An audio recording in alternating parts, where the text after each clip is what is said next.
Hey, what's up? I'm Liz, this is Blitzzy DIY, and today is going to be a different type of video.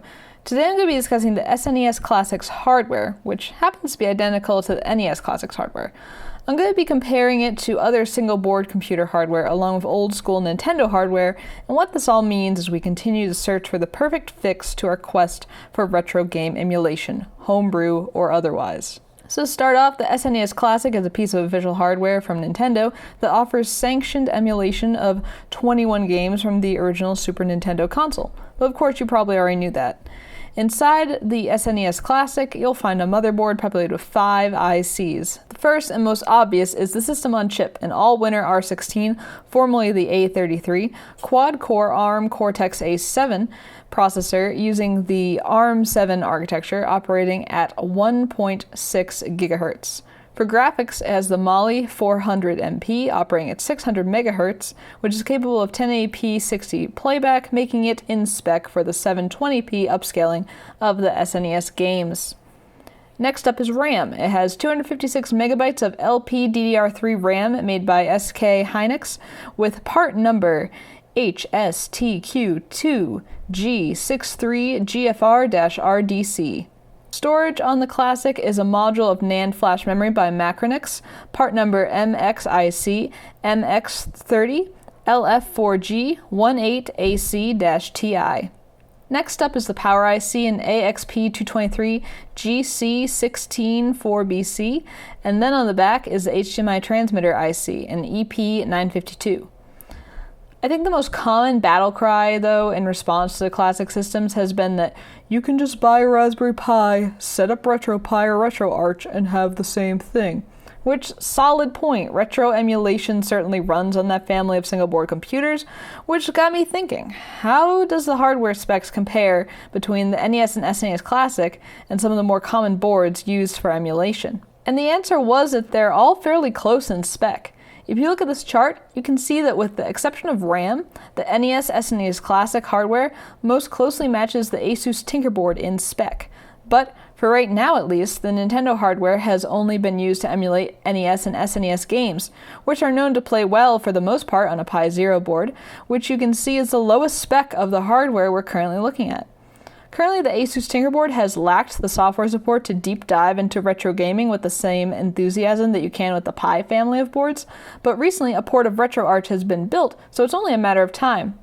What's most exciting about that is that gameplay using Android app emulation has shown promise for N64 games and other more powerful system emulation on the Tinkerboard, something that the Pi 3 struggles with and the Zero just can't.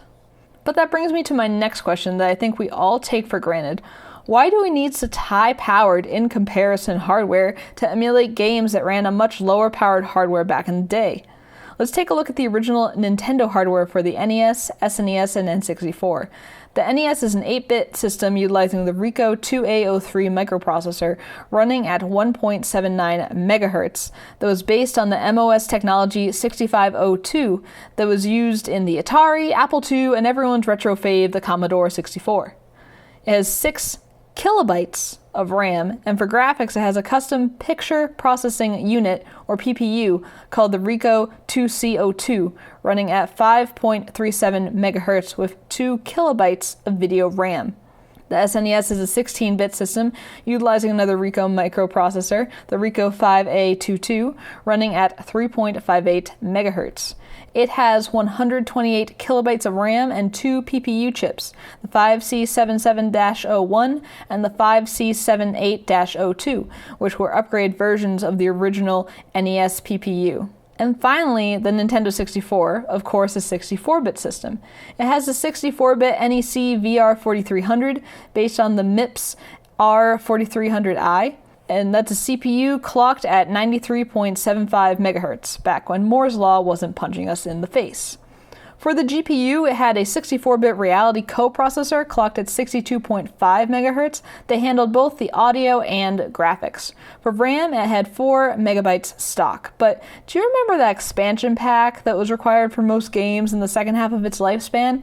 That actually expanded the system RAM to 8 megabytes total. For comparison purposes, in the upcoming charts, I'm going to have the 4 megabytes since that's the original system hardware, but just something to keep in mind. And speaking of charts, here's a comparison of the NES, SNES, and N64 system specs. Of note, the N64 doesn't have video RAM listed since the Reality coprocessor actually utilizes the system RAM. Also of note, I know it seems weird that the SNES graphics clock is lower than the NES graphics clock, but I've confirmed both clocks from multiple sources. I think what makes the difference with the SNES is that there are 2 PPUs along with a huge relative increase in video RAM from the NES. How does this original hardware stack up with the hardware currently being used to emulate games, though?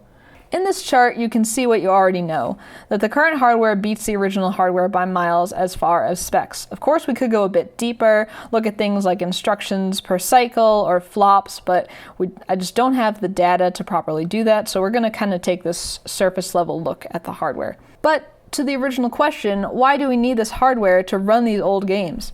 Well, I think that the phrase emulation and how it's used can be a bit misleading on the surface level. I think that we tend to think purely in terms of ROMs when setting something like that up.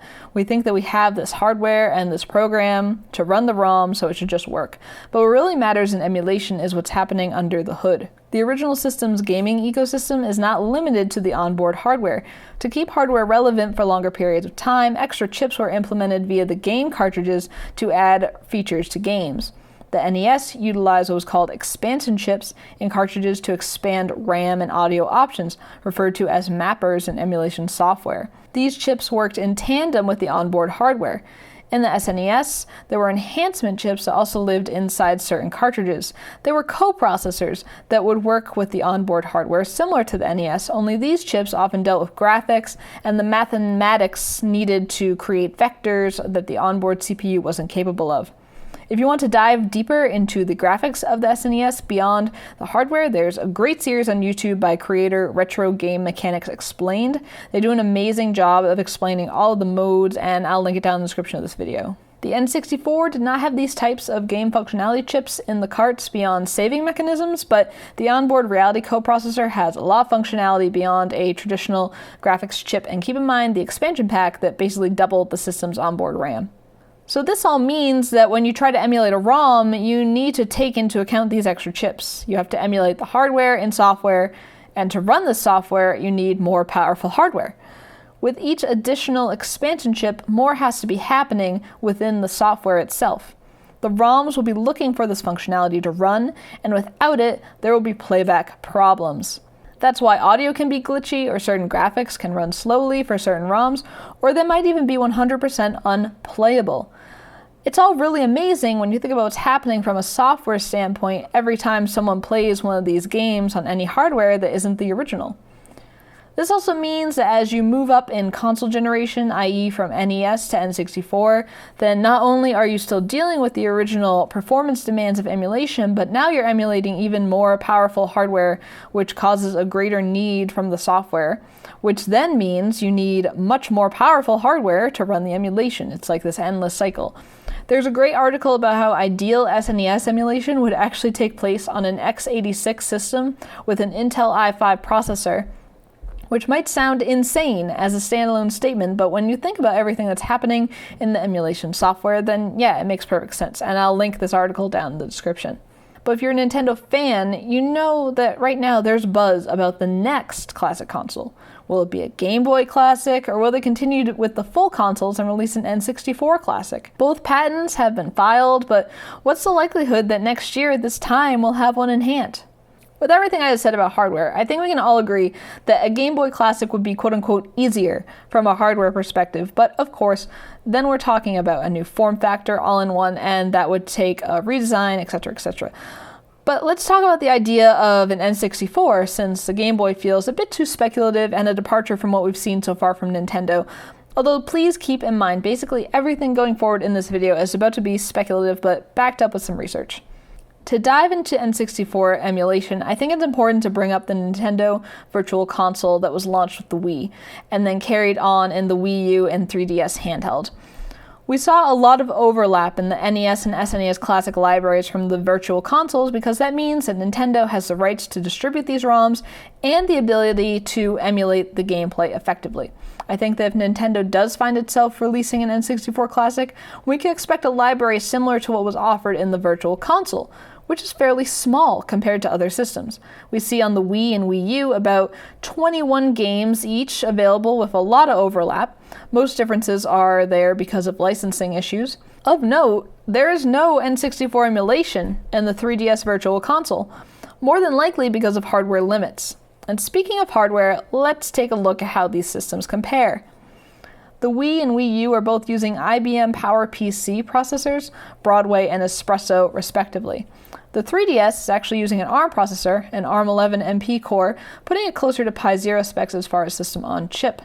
With the processors, it's important to look at core count. The Wii only has one more compared to the 3DS dual core, but the Wii has a higher frequency, more than double. The Wii U has 3 cores and is the first Nintendo system besides the classics to get into the gigahertz range at 1.243 gigahertz. RAM counts also dramatically increase, with the Wii U again breaking the gigabyte threshold and the graphical frequency beginning to speed up quite a bit as well.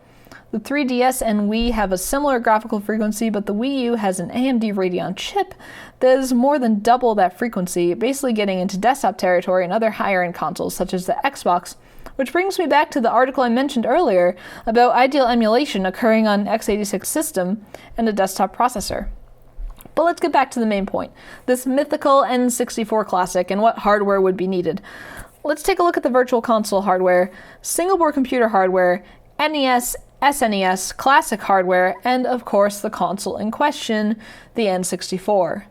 We see that the Tinkerboard and NES, SNES Classic hardware, although ARM-based, does have similar on-paper specs to the Wii U hardware. Keeping in mind that Nintendo recycled the hardware to emulate both the NES and SNES systems, would they be able to do the same for the N64?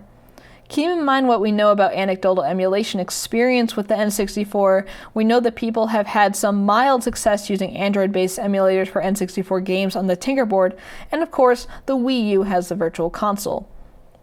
When only the NES Classic existed last year, some people did test out RetroArch hacks on that hardware for N64 ROMs, and there are some examples of N64 ROMs running properly, but not a lot.